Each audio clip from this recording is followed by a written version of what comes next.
Good morning and welcome to today's daily reflection. Now today's reading from the Gospel of John reminds me of just a few weeks before my reader's license was transferred to Holy Trinity. I was at a presentation in the church hall given by Jews for Jesus as they demonstrated the link between the Jewish feast of Passover and the Last Supper Jesus shared with his disciples.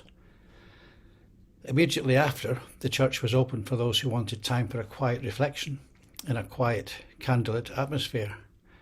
I went into the church with the vicar who opened up, and I knelt and washed the feet of those who came into the church. To me then, it was a surreal experience. The reading is from John chapter 3, verses 1 to 11. Just before the Passover festival, Jesus knew that the hour had come for him to leave this world and go to the Father. Having loved his own who were in the world, he loved them to the end.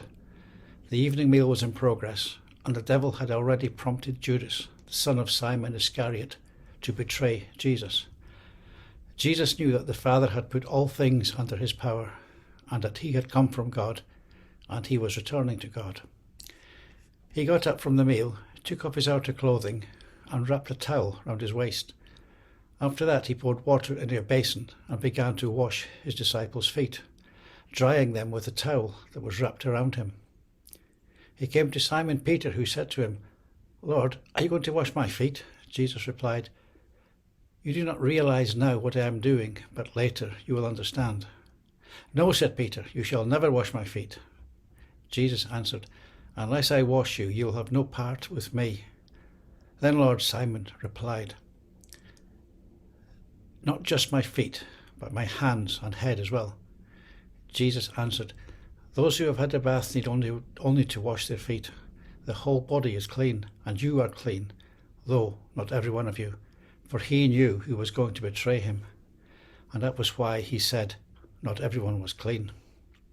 This is the word of the Lord. To understand the meaning behind this action, in that culture guests would have collected dust on their feet while they travelled, so they would have been offered water to wash their feet. Hospitality was extended when the host had a slave to actually wash the feet of a guest. This was a task reserved for the lowest class of slave. But here, Jesus had just humbled himself in front of his disciples, those who called him their teacher, those who he would call servants. But here he was, serving them.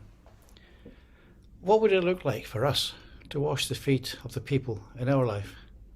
Have we ever experienced anything similar? Something that might serve them in a radical way?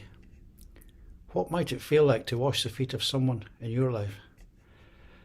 The closest I have experienced anything similar is during my voluntary work with Compassion Acts. Every Thursday in one of their food banks, I see firsthand the need of so many people who are struggling, people at their most difficult moments, whether struggling with debt or addiction, family breakups, homelessness, or just struggling to feed their families, even one being a victim of human trafficking.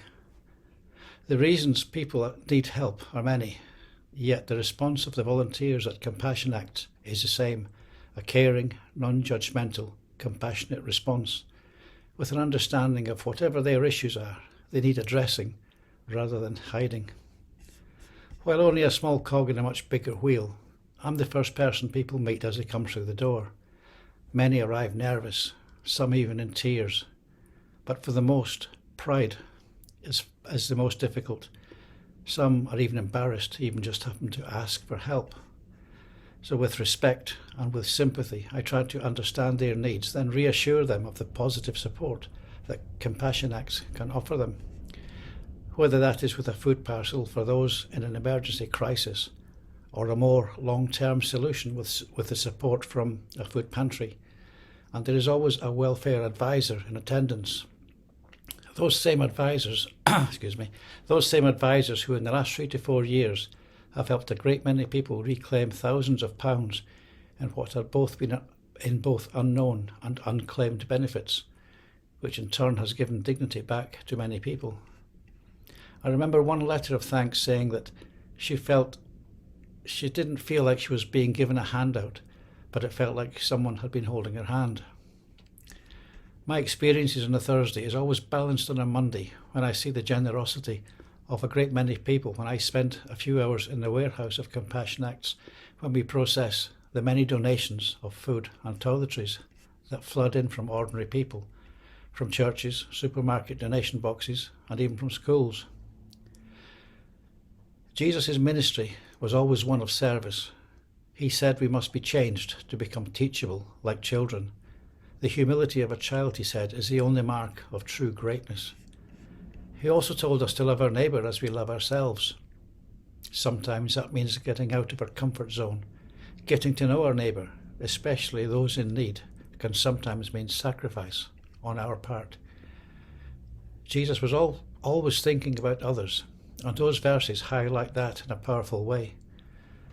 Though this simple act of washing his disciples' feet, Jesus demonstrated a humble servanthood, which should point us to three things. First, we can see the depth of his love. Second, we are reminded of our need to be washed by him. And lastly, we are instructed to wash each other's feet as well. Jesus was clearly demonstrating an attitude of humility, but he was also conveying something much deeper. He was willing to go to the lowest level in order to demonstrate his love. He was willing to assume the attire and the duties of a servant, even of a slave. I want to finish with the following Compassion Act prayer. Do not be dismayed by the brokenness of the world. All things break. All things can be mended. Not with time, as they say, but with intention. So go, love intentionally, love extravagantly, and love unconditionally.